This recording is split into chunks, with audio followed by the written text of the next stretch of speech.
At 9 o'clock on the morning of Monday the 19th of September 1836, the Collins family took a fly to Piccadilly, where they picked up the Dover coach. They were on their way to Italy. The journey had long been discussed. Sir David Wilkie had suggested to William Collins that a study of the Italian masters would prove invaluable to his own art. Collins hesitated, unwilling to break off his son's education at a sensitive stage, but Sir David Wilkie and other friends persuaded him that the boys would gain more profit from the experience than in the study of schoolbooks. And so it proved. Wilkie Collins, 25 years later, said that he had learned more in Italy, which has since been of use to me, among the pictures, the scenery, and the people, than ever I learned at school. Italy was the dream of the hard-pressed, weary, and anxious Victorians. It was the home of sensation and of ease, of colour and of sunlight. It represented soul and spirit rather than money and materialism. The Collins family took the steamboat from Dover to Boulogne. 4 days later they arrived in Paris.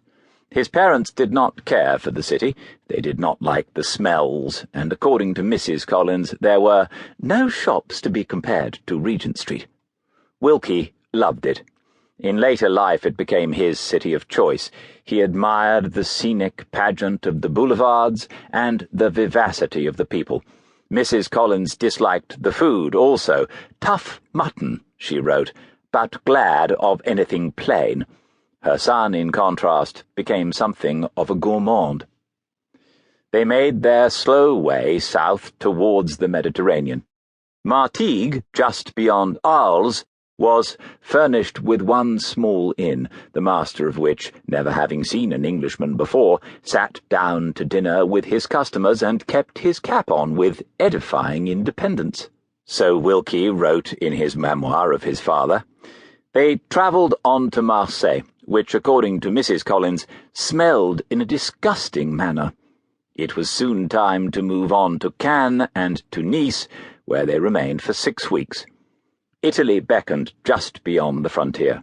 In the middle of December they hired a carriage to Genoa, William Collins leaning out of the window in order to sketch the wild torrents, the mighty precipices, the cloud-topped mountains that they passed along the Cornice road. His father said that the scenery nearly drove him mad. A steamship took them to Livorno, from where they proceeded to Florence. A journey by way of Siena and the Apennines brought them to Rome, where William Collins believed that he had reached the shrine of his pilgrimage. The family stayed here until the spring. They found lodgings in the Via Felice, where in a niche a Madonna rose above cabbage stalks and general rubbish.